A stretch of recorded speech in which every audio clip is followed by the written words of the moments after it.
ไม่สูงค่ะเมื่อในเป็นวันที่16เดือนธันวาคมที่3ปี2026ในตัวในเฮาค่ะมาถ่อมด้วยข่าวเงาเกี่ยวกับเลยลองว่าแค่อำไลข้าวปางตึกอำตับเสียงหมากกองสีจังไรพ่นปังพ่นหลีแลอ่องเป้กว่าหือในนั้นค่ะ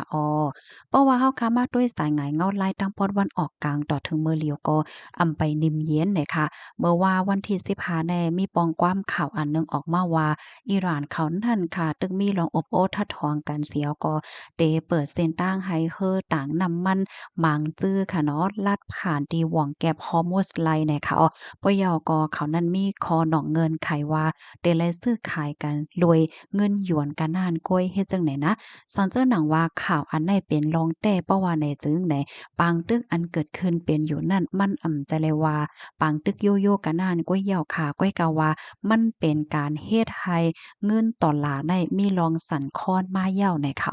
เมื่อกาก่อนป่นมากข้าวตั้งก็มอก50 ปีเจ้าในเย่าดอกเปิ้นก็เอาเงินดอลลาร์ในเป็นเปิงโลงมันในตอนของการซื้อขายต่อกันและเจ้าเนี่ยค่ะวงแก้บฮอร์โมสในแต่เลยว่าเป็นเส้นทางอันเฮอสร้างพอเฮอต่างคนค่าตั้งขายเฮอต่างน้ำมันเขาลัดผ่านแต่เลยว่าเป็นปื้นตีลำลองที่สุดตีหนึ่งในโลกลมฟ้าเฮ็ดจังไหนค่ะย้อนก็เพราะว่าน้ำมันมัวโคปักและ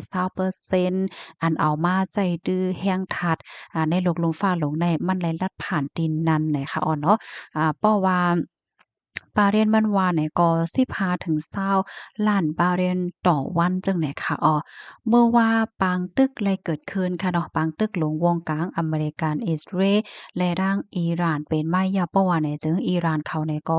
ไล่เอาไล่ใจหว่องแก็บฮอร์โมสเนี่ยค่ะเป็นเครื่องมือเปิดอะมิบอีเฮ็ดจังได๋อะเนาะ ไล่รับรู้ว่าตั้งฝ่ายอิหร่านเขานั่นเนาะมีรองว่างมากกว่ายื้อปล่อยโตรนในพฤตึกใส่เฮ่ออันลาดผ่านปยก็มักมันมักค้านว่าเฮ่ออันไรกว่าไรเฮ่ออันแรมกว่าไรเนาะอธิกาเปิงลงมันได้แต่ก็เฮ่ออันตอนน้ำมันกว่าตั้งปอดวันตกนั่นแต่ก็เขาก็มีลองเฮหามว้อยซึ่งไหนค่ะ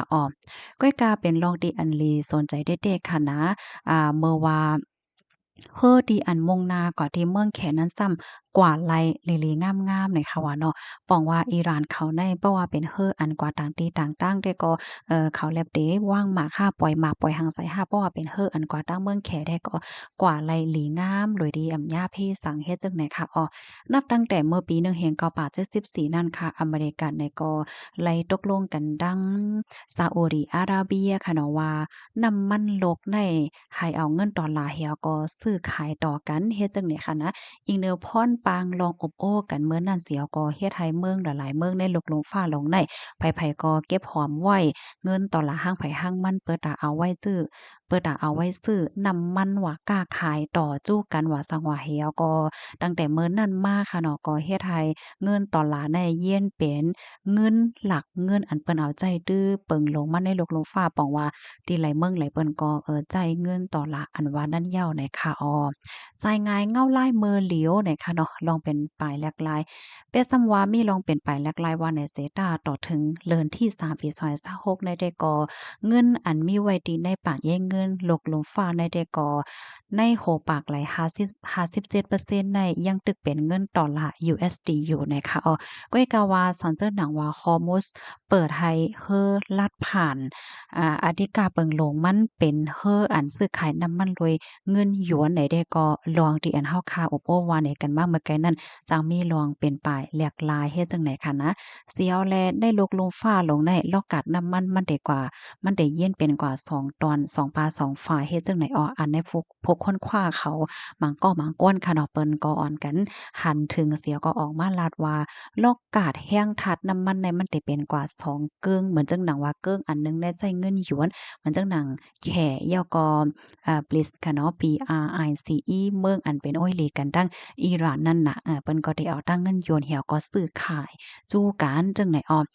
เจอเขาในเมืองอันว่ามาในค่ะเนาะเขาก็ได้แลน้ำมันกาขันถกกาขันป้อย้อนก็เพราะว่ามันเลยรับส่วนลดหย่อนปันลดยอมปันแหละจังไหนกำไรมาแทงเกิ้งหนึ่งซ้ำเนี่ยเอาเงินดอลลาร์เหี่ยวก็ซื้อขายต่อจู้กันก็ได้มีเมืองอเมริกัน เมืองยุโรปและเมืองญี่ปุ่นนะคะ เมืองอันว่ามาในซ้ำเจ้าเขาแต่ไลเตอร์ไลจ่ายกาคันใหญ่คันลงย้อนก็เปอว่าตาเดลาดผ่านเนี่ยก็มันมีตื้อทางที่ว่าบอกให้รอดเพค่ะเนาะซ้ำไลปันกาหับพ้องกาประกันเฮ้อว่าสังว่าเฮ็ดจังไหนเส้นตั้งต่อส่งกอเตอร์หยาบมาหลายเจ้าเนี่ยค่ะเพราะว่าเฮาค้ามาด้วยโฮมตั้งเสียงตั้งหมดอันไรเกิดขึ้นเป็นอยู่เมื่อไหลเมื่อเหลียวไหนเมืองไหลโพไหลไผซ้ำไหลพรปางพรหลีนำเตสุดละเพราะว่าแน่จึงใน มันแลบเตอำใจอิหร่านก้อยกาว่ามันเป็นแขอันว่านั่นยาวเลยค่ะสอนเจ้าหนังว่าฮอร์มูสเปิดเสียวก็ปันเฮอตีอันซื้อขายกันโดยเงินหยวนลาดพันไหลประวันเนี่ยจึงมันก็ใครมีตีปองความหมายว่าแขแน่เขาเต็นไหลยาวไหลเทียงค่ะเนาะเขาไล่เส้นตั้ง เขาไล่เส้นทางมีเส้นทางต่อต่างน้ำมันดีอันลอดเพค่ะเนาะยก็ไล่คันน้ำมันดีถูกค่ะซื้อไล่คันน้ำมันซื้อไล่คันน้ำมันถูกเข้ามาที่ในวันในเมืองเขาเหลือเส้นนั่นในอาณาจักรไปมักมีลงเขาในก็เตอใหญ่มาเทียงค่ะปยก็คันเงินเขาก็เปิ้นก็ซ้ำเอามาซื้อขายกันว่าจังว่าเปิ้นทำเหมือนจังว่าในตอนของซื้อขายก็เอาเงินหยวนมาเสเนี่ยก็มันก็เฮ็ดให้อาณาจักรเงินเขาเนี่ยก็ตื้อเฮียงมาเทียงเฮ็ดให้ค่ะแขเนี่ยก็จางเย็นเป็นโพอ่องเป๊ะโลยดีอำโลไลเข้าโฮมปังตึกแลโลยดีอำโลไลยื้อกวางสีขุยอันว่านั่นยาวค่ะตั้งฝ่ายพวกค่อนขว้าหมังกอปันฟ้างว่าสันเจิ้นหนังว่าน้ำมันตั้งน้ำตั้งหลายใน